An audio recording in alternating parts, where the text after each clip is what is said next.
As Michelle said, today we are going to talk about service. This is in the context of what we were talking last week about the yoga of theosophy. In the TS, traditionally, we talk about three disciplines, let's say, that are useful as a guide as to how to develop our spirituality in a holistic way, in a way that can be balanced. These three disciplines are service, study, and meditation. Today we are going to talk about service, next week about study, and the last week we are going to talk about meditation.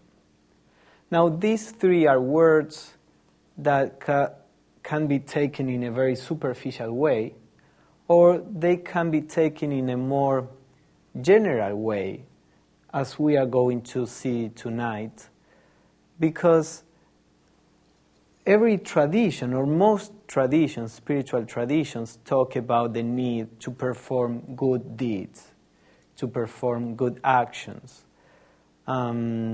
Several of them, for example, Christianity, puts some emphasis in this practice of service, doing things, helping people. Now, service, of course, is something that is useful, but from a spiritual point of view, it has to be done in a particular way, or rather with a particular motivation. Because the idea of service from this point of view is that it helps us develop a sensitivity for those who are around us. The way we live usually is very self-centered because we have to preserve our own life and the life of our family, and we have to struggle with the environment in order to get the money that we need to eat, to have a house and our needs covered. So we have to spend our energy trying to set up our life and the life of those who depend on us.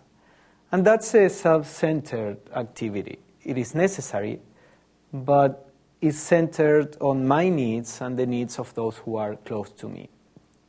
And we hardly have an opportunity in our daily life to do something that involves people that are not directly connected to me, to do something that is not going to report a benefit, a direct benefit to myself. So for service, the right spirit of service is to do something out of love, not out of self-interest. Many times service is seen as something I have to do, either to create good karma and to accumulate merit, or to gain some good actions to the eyes of God, or all these approaches that are still centered on ourselves. It's not a real giving, it's a kind of business. I provide this service, but then I want something in return. So from the theosophical point of view, although doing service even at this level is useful for those who receive the service, from a theosophical point of view, our ideal is to go deeper. It's not only to do service, but also to do it with the right motivation. And again, service doesn't mean only to help on the physical plane, at a physical level. Since most of us are identified with our physical body, with our physical needs, naturally when we think of service, we think of helping others at that level. But service involves a wider field of action. Service is also anything that we can do to help people at other levels, at the emotional or psychological or spiritual level, or to help an organization that is doing something for humanity at any of these levels, or even service is a state of an attitude that we have during our daily life with people around. When we live and we relate to people, are we always thinking first of ourselves, our needs, or we are more aware also of other people's needs? It's not that we should deny ourselves and pay attention to the others, because sometimes this is also something artificial. The question is that others are so as important as I am. So, of course, I have a responsibility to take care of this body and to take care of those who are related to me. But at the same time, when there is a conflict between my needs and some other people's needs, we should be able to choose what is important at that time. And even in simple things, somebody has to help doing the dishes. Well, I can do it. If I don't do it, somebody else has to do it. Do we always choose somebody else to do it, for example? So the idea is that service can be an attitude in everything we do. Now, before going into this subject, let us talk about the right motivation for service from the theosophical point of view. The idea is that, as we said last week, one of the main concepts in theosophy is that the ultimate reality is unity. We are all one. We are all an expression of one single being or source of consciousness, or in whatever way you want to picture it. We are not going to go into this because it's something deep, but the idea is that we all are expressions of a single principle. And therefore, if we realize this, naturally a sense of love begins to arise in our hearts, begin to awaken in our hearts. Because we recognize that every one of us, and even nature around, is just an expression of the same source. For example, we love our family because there is a kind of identification. There is a kind of sense that we belong to the same, or we come from the same source. But that feeling of love for our children, ideally, should not be different from a feeling of love for any other child. As I said, we have a responsibility with our child that we may not have with other children. But at the level of feeling, the fact that we love more our children than others is based only on the idea that they belong to me, or that they are part of me in some way. As our sense of unity grows, there is a sense of love that expands. In fact, it is said that enlightened beings feel, sometimes in India, they say they feel love as a mother feels love for her only child. It's just to give an image. And they say the enlightened being feels that love for all humanity, like that. And this is precisely the root or the source of our attitude of service, this sense of love. Let me read, for example, one quote by Damodar Mavalankar. He was one early theosophist in times of Blavatsky. He was a very spiritual person and has some interesting writings. And he says, the cultivation of a feeling of unselfish philanthropy, that means the feeling of trying to help humanity unselfishly, is the path which has to be traversed for the purpose of purification. For it is that alone which will lead to universal love.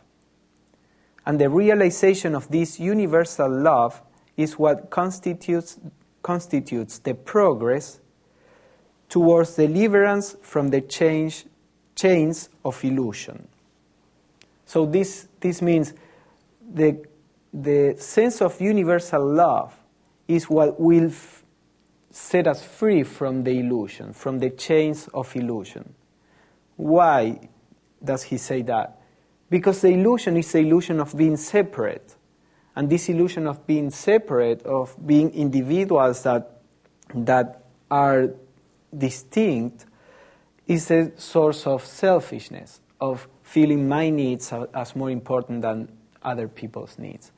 So a feeling of love will bring this realization of unity.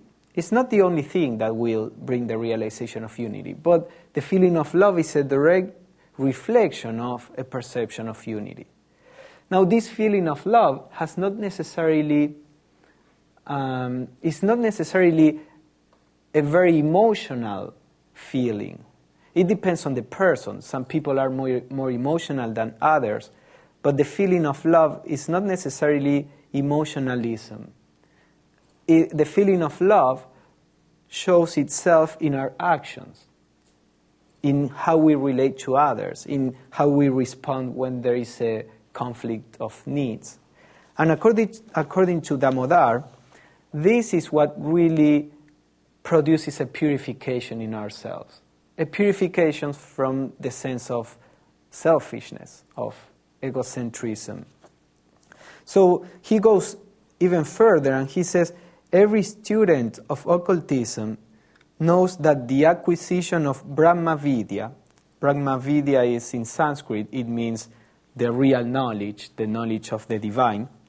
So he says, every student knows that the acquisition of Brahma Vidya is dependent entirely upon the development of a feeling of universal love in the mind of the aspirant. This is something that you find stressed in the writings of Blavatsky also. She says that the real spiritual wisdom is not attained through intellectual concepts. It's attained through a realization of unity, which is related to this feeling of universal love.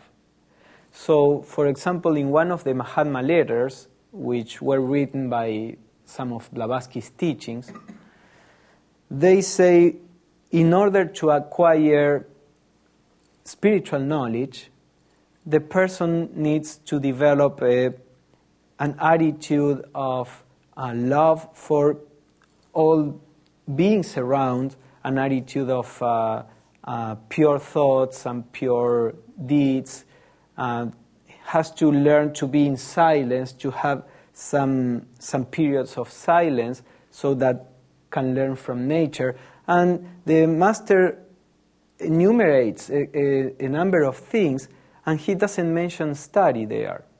And he's talking about the acquisition of spiritual knowledge. So we are going to see in next talk what the place of study is. But it is interesting that in Theosophy, many times the feeling of love is related to the acquisition of wisdom, something that maybe we wouldn't think at first. And then he says something else. He defines what means, practically speaking, this universal love. So he says, our ideal of love, being a perfect union with the all, by an utter abnegation of the self, and by ardent, sleepless endeavors for the good of all sentient beings, even the brute creation.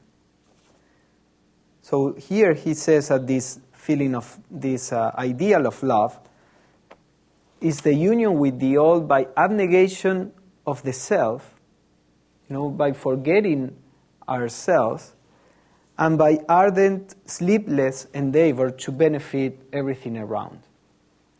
Now here again, to forget ourselves has to be done in a mature way. It's not that we have to deny ourselves, that we have to deny our needs.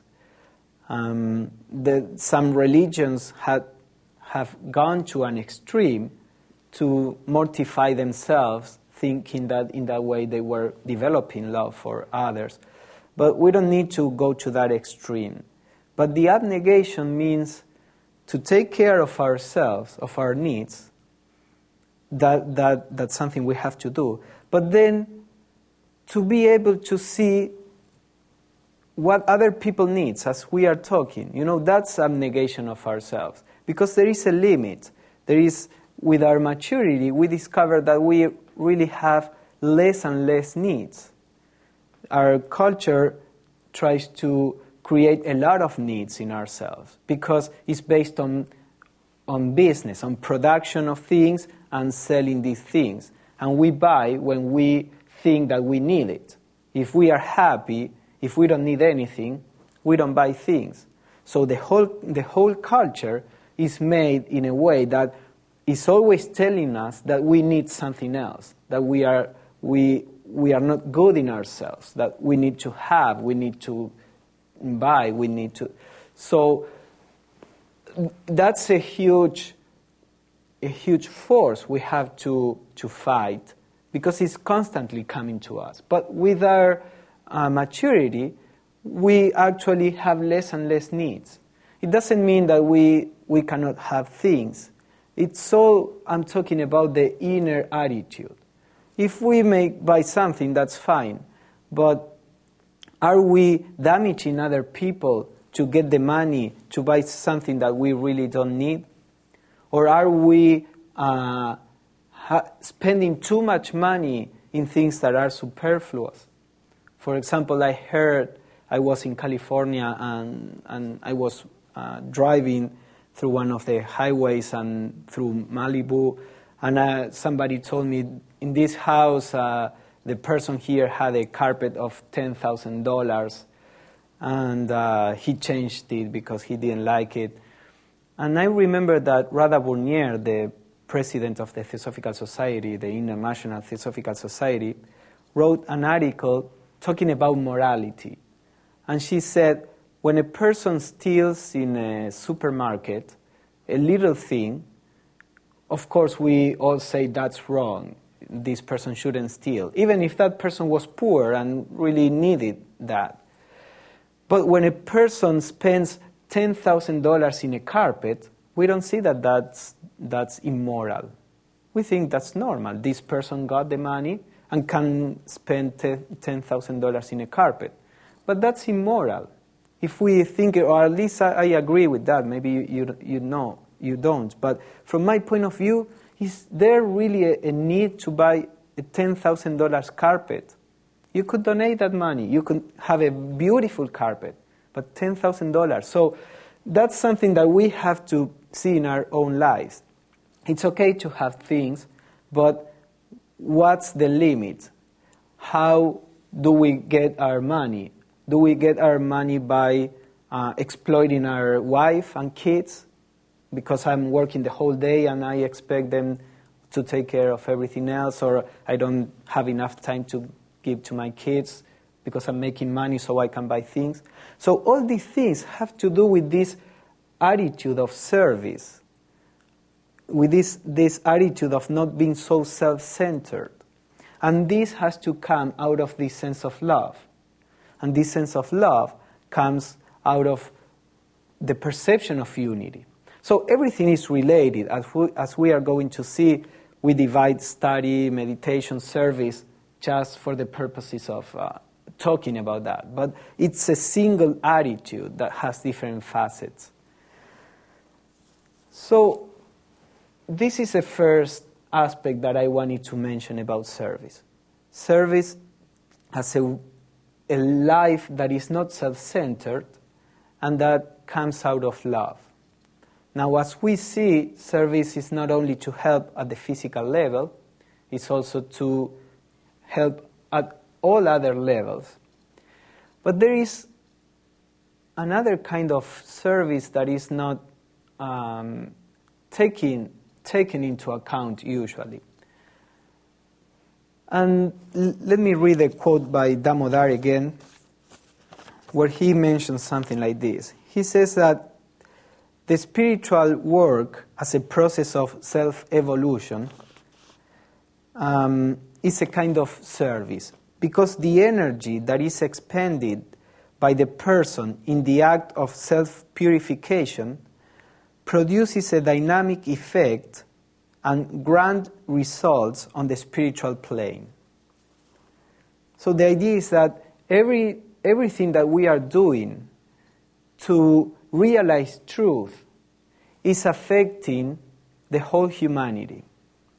Because we are part of a unity, as we said, and there is a single consciousness of humanity that we all share. It's like the atmosphere. If I pollute the atmosphere here, the whole world will be damaged by that. It's not that I pollute it here and then the result is only here. There is a kind of ecology of our minds and of our spiritual aspect. We all share a common consciousness. So if we pollute that common consciousness, we are polluting the consciousness of the whole humanity. But at the same time, when we purify our own consciousness, we are purifying the consciousness of humanity. In Buddhism, it is said that every time that a person becomes a Buddha, the whole nature thrills, and the whole nature is happy. And Krishnamurti used to say that if in the world only 80 people could produce a radical transformation in themselves, the whole humanity would be transformed, because we would be changing the consciousness of humanity.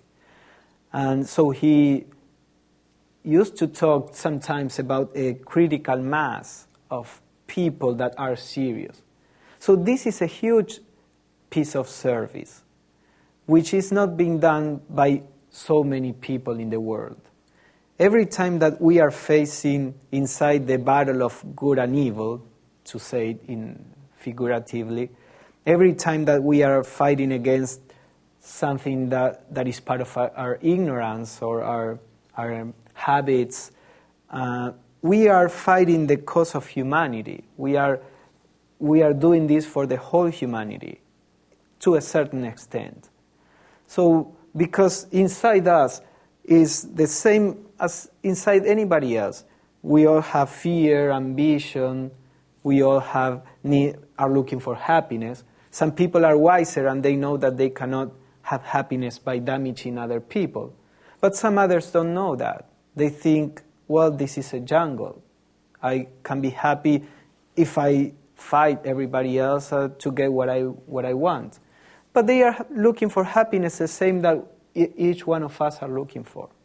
So it's a question of ignorance or wisdom. So inside us are all the motives, all the processes that are in any human being.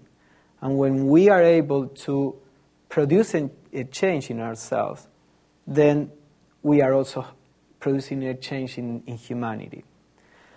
Now, Blavatsky said something interesting also regarding this, because she said that the energy that is spent on the spiritual planes has a greater effect than the energy that is spent on the physical plane.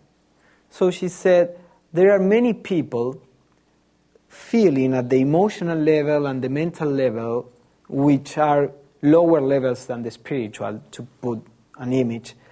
There are many people that are selfish, and they are constantly producing in the world selfish energy. But she said a person that is able to move energy on the spiritual plane, that energy is very strong and can overcome millions of people creating selfishness on the lower planes. So that is why she says, because she says that the lower kind of energy and matter has a lot of inertia. So most of the energy that is produced is spent in actually moving the matter, physical matter, emotional and mental. But as you go up, if we want to put that kind of image, matter becomes subtler, and the energy is not wasted in moving this matter. So, for example, if you have to generate a thought form that is selfish, this thought form is like heavier, and it requires more energy to be created and be moved than if you create a thought form that is unselfish and spiritual. And therefore it has more energy to affect people. So this is why she says, really relatively few people in the world can be a protection for the world. She says, if not for the enlightened beings that have been during the history that are relatively few, if not for them, humanity would be in a much worse state than it is now. And she said, and this is why each one of us, even if we are not politicians that can affect a lot of people, if we don't have money to produce grand changes on the physical plane, she said, each one of us has potentially the possibility of producing a real change. We have the power. You don't need money. You don't need position. If karmically you have that, well, use it to improve humanity in some way. But if you don't have it, that only serves to or is useful to work on the physical plane. If you don't have it, with being earnest and changing yourself, you are really helping humanity. So the idea of service, as you can see from a theosophical point of view, is very embracing. And although we should be alert to what we can do on the physical plane, we should always be aware also of what we are doing constantly with our presence. Because what we are also radiates and affects people, the environment, everything around. So let me introduce one last concept as how this service from a more occult or esoteric point of view can be done even if we don't know it. The idea is that we build our bodies. For example, we build our physical bodies with the food we eat. If we eat food that has a good quality, then we have good health. If we eat food that is not good, we don't have good health. The same happens at the emotional level. We have, let us say, an emotional body. There is a vehicle of consciousness which is the one that allows us express emotions and perceive emotions. Now, our physical body, our emotional body, is built with the emotional matter that is available out there. And this emotional matter can be also purified or can be spoiled. So humanity gets emotional matter from whatever is available there. Every time that we feel things that are more related with our animalistic instincts, we are inducing a kind of vibration in our emotional, in the emotional matter that when it forms part of ourselves, it stimulates that kind of emotion in ourselves. And every time that we feel something that is more spiritual, let's say, we are producing a kind of vibration in the emotional matter, which in a person will tend to reproduce that kind of feeling. So a person that we can be like centers of purification of emotional matter and mental matter, because the feelings, the emotions, the thoughts that we have may give a vibration that is conducive to the spiritual perception. And this emotional matter is constantly changing. We are exchanging emotional matter as we exchange the physical matter through our breathing or through our eating. So we can become centers of purification of this emotional matter and mental matter, which will be attached or taken by some other human being. So actually in Theosophy it is said that not only consciousness evolves, but also matter evolves. With humanity using this matter, we are making matter evolve in the sense that we are changing the way matter vibrates. And this is why with the evolution of humanity, it will become easier and easier to be spiritual, because it's like when we have, at the beginning it's very difficult to get emotional or mental matter that are useful for or can become instruments to express emotional feelings, spiritual feelings. But as the amount of emotional matter begins to be more spiritual, so to say, it will be easier for people, easier and easier to reproduce these kind of feelings. Of course, in this approach, I'm talking only about the side of the vehicle of consciousness. Also, consciousness needs to change. It is needed to understand life from a different point of view.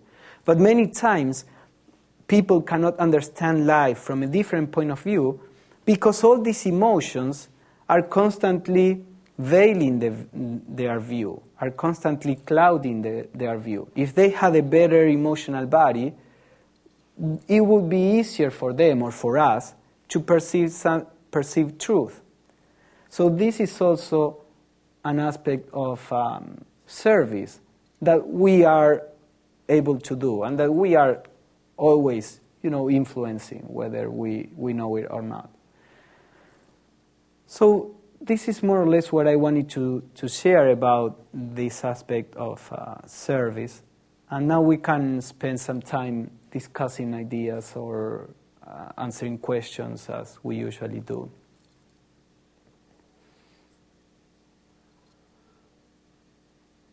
Remember to use the mic.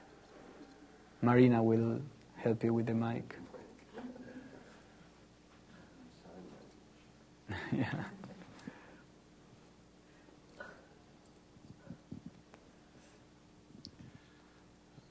So, yeah, it's working. You mentioned love a lot, Mm-hmm. and you also use the word feeling with love.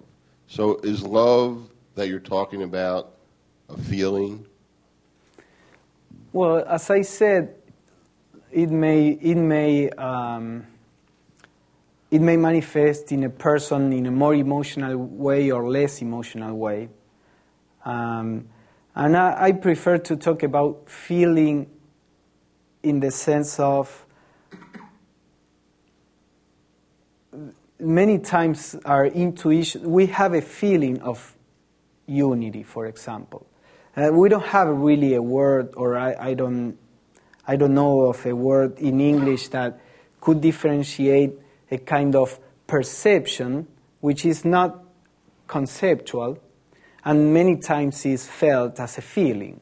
We may have a concept of unity, we may explain it, but we may not have a feeling of unity at all. Or many mystics and poets, without having a concept that everything comes from a unity, they have a feeling that everything is one. So when I talk about feeling, I talk about that kind of subtle feeling. And in that way, I would say love can manifest through a feeling, but which is not necessarily an emotional feeling. It depends on the person, how the person is. And what tells if there is this feeling of love or this perception of love depends on how, or what will show it is how we act. A person may not be emotional at all, but that person may be very aware of other people's needs and act on that. And that's a person that is feeling love, even if he's not very emotional, that feeling. So that's more or less what I meant.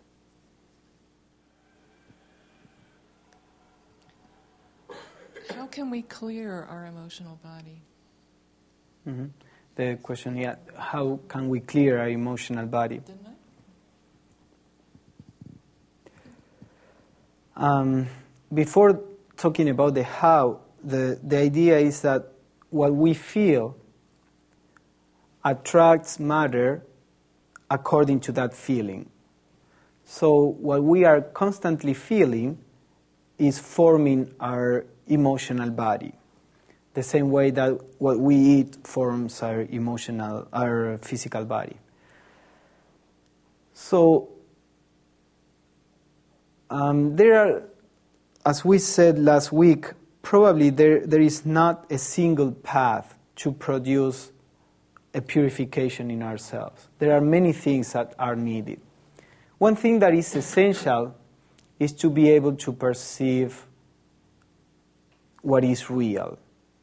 Not only what is real at a metaphysical level, but what is real in our life. It is said, for example, in Hinduism, they talk about discrimination, in Sanskrit, viveka, and detachment, or a state of non-reaction, which is vairagya.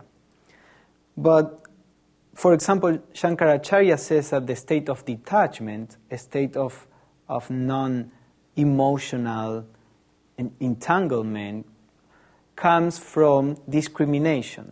Discrimination in the sense of being able to separate the truth from the false, or what is permanent from what is impermanent.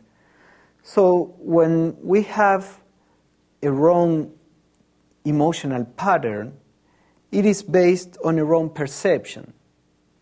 So if we can work on the emotional pattern, trying to change the pattern in itself, but if we don't correct our perception, then we are not working on the root or the cause. We are actually forcing the expression, which may be even psychologically unhealthy.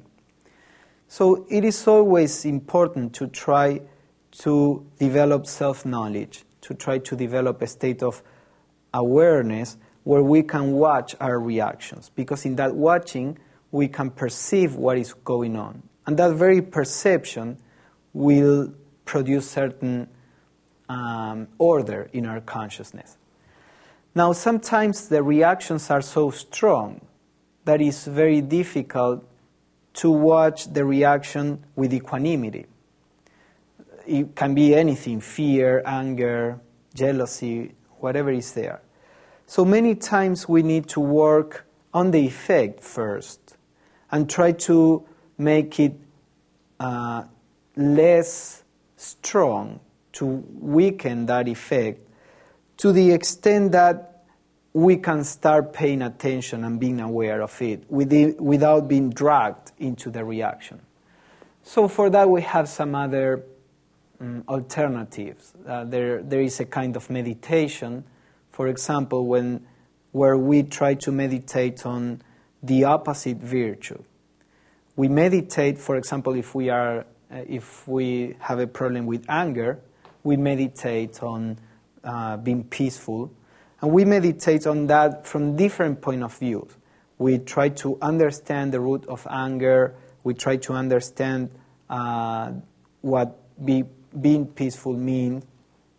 We try to see how our life would be if we were acting in a peaceful way and see the difference.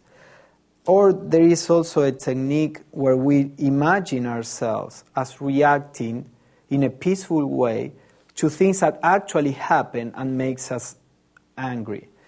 And this technique, what does is, well, it acts at different levels, but by doing this, we start attracting a different kind of matter to replace this pattern. But of course, you have to add the endeavor in your daily life to try to react in a peaceful way. So this kind of meditation works on the vehicle of consciousness. It's trying to reshape our emotional body. If you don't change your consciousness, as I said, you will fall into the same pattern. But if you do this and at the same time start paying attention to your reactions, you will be able to work, through this meditation you weaken the reaction, and then now you are able to be aware of the reaction. So that's a way that we can work to purify our emotional body. And there are many other things. If you are a devotional person, there are some more devotional ways to generate a state of love. And in Christianity, for example, many people try to look at people around as being Jesus. So they try to imagine that they are. And those things help if the person is earnest, because that person begins to, even if we are not religious, think about a person you love. So how many times we tolerate things in a person we love that we don't tolerate in some other people. And we justify things in those who we love. Our children, for example, they do something wrong, and they are able to understand that, to justify it, and say, well, he's growing, or, well, try to see your kid everywhere, in every person, and try to feel, to understand that person as the way you understand your kid, for example. So there are some other approaches, but we have to work on ourselves. But never forget that that becoming aware is something that is basic. Otherwise, we don't go to the root. Anyone else? Mm-hmm. Are you asking? Oh. Well, it sounded like service is also, you mentioned an act of transformation. The fact of trying to become more aware, for instance, changes a habit pattern perhaps, or something that then helps build a different way of being. And you also talked earlier about, I think it was transforming emotions, or like fear. And so it seems like one thing you're really pointing out tonight is that service, just the attitude of being open and aware and taking in what's in front of us as earnestly or honestly as we can, and then putting it back out perhaps in a way that is transformed or more pure, or in accordance with what we think is natural, or the highest love, as Ed was mentioning, that we can match with. Does that sound right? Yes. I didn't want to mention much about the benefits of service on ourselves, because that shouldn't be the reason why we engage in any act of service. But as we become more like this, we break through our self-centeredness, there is a transformation that happens to ourselves. Now, the reason why, for example, we are talking about transforming our emotions, and obviously, probably the main motivation why we asked about this is a personal one. We have certain emotions that we don't like, and we want to learn how to get rid of them. Now, that's okay. That's a reality that we all share. But at the same time, we have to be aware that as long as the approach to spirituality is self-centered, which it is in most of us, it sets its own limit, its own limitation, because spirituality is breaking through this sense of I-ness, of being this mind, emotions, and body. So this is why Krishnamurti, for example, was pretty much against the idea of practicing to develop something, because he used to say, well, who is practicing there? Are you doing it to become better, to gain something, but all at the personal level?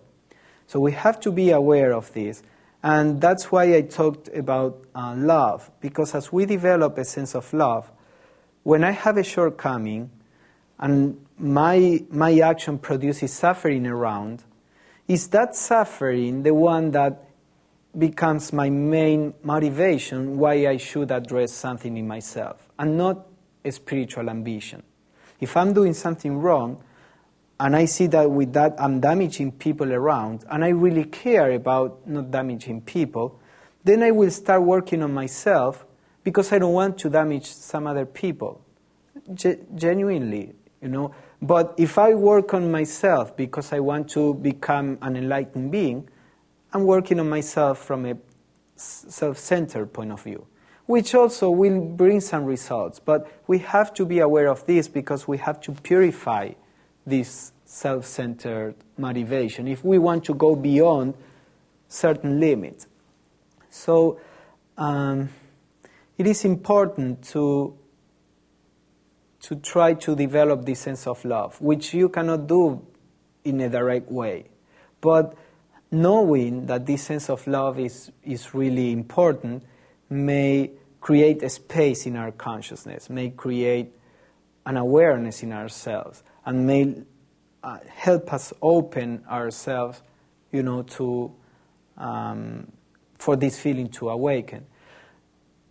For example, the problem is that we don't pay attention to things that are outside. Something that happens frequently in Argentina, we have a lot of public transportation. Something that happens frequently is that you are sitting on a bus, no chairs left, and an older person comes, and the conflict comes. Should I give the chair to this person? Or I'm tired also, I want to stay in my chair, I have half an hour trip. And then this conflict starts within, and then you say, well, I have to be a good person, or I'm creating good karma, so I will give this chair to this person. But if we, instead of doing that, we try to work on the side of love, which needs sensitivity. If we stop and look at the person, if we can become sensitive to that person, if we can see, supposing that this person is older and really tired, you can see the tiredness there. When you become sensitive to the person, you do it out of sensitivity. You don't do it because of you are forcing yourself or you want to gain something for yourself. If right now here there would be an accident, we all would help out of sensitivity, not because we are thinking, I have to do my right action of the day. We do it out of sensitivity. But the problem is that we are so self-centered that we need big things to awaken our sensitivity, an accident. But we are not able to perceive the need of an older person that gets on the bus, for example. So it is always important to have in mind this question of love, and love may awaken in our hearts as we pay attention to the outside. Stop paying attention constantly to ourselves. Pay attention also to the outside. And that's a way that love can awaken also.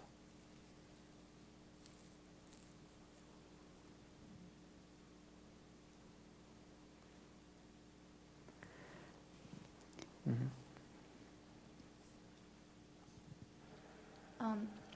Not to in any way, shape, or form distract from the benefits of service, because I understand everything that you've said. But Krishnamurti also talks about do not interfere, and how sometimes interfering is in our place, and maybe by stepping in to do service, we may be taking away the opportunity that that person needed to do work on themselves. How do we know when our service is helping someone or maybe hindering that person? Mm-hmm. Yes, this is important. I remember there was a joke that there were two Boy Scouts, and they said they found another one, and they said, we had such a tough moment just a second ago. Why? What happened? Well, we were trying to help an old lady to cross the street, and we had to struggle so much. And so this person asked, why? Well, she didn't want to cross the street. So many times we do kind of like that service. We think that we are helping, and we are actually producing a problem. This is why you need wisdom along with service. And that's why we are going to talk about that in our next talk. But this is why we need several things to be able to have the right attitude. So the development of wisdom is essential. First, if we take service as an idea, then we are more sensitive to the idea than to the situation. If we think, I have to be a person that does service, then I am more concerned about my idea, and that will prevent me from perceiving the situation. Sometimes also there has to be self-perception and awareness of our motivation, because sometimes we help to gain the love of people. We help them so that we are loved, or as a form of control. If I help, the person will need me. So we are helping to create this dependency. Or we may do it out of fear. We may help because we are afraid of suffering. And we may love a person and we are afraid of this person suffering, and we are in the way trying to do things for this person. So there are many subtleties that may be there with, in the way of the right action. So wisdom, awareness of our motivation is essential to be able to do the right kind of service. So that's a problem that we will face. But if we are earnest, we will learn, because we all do that.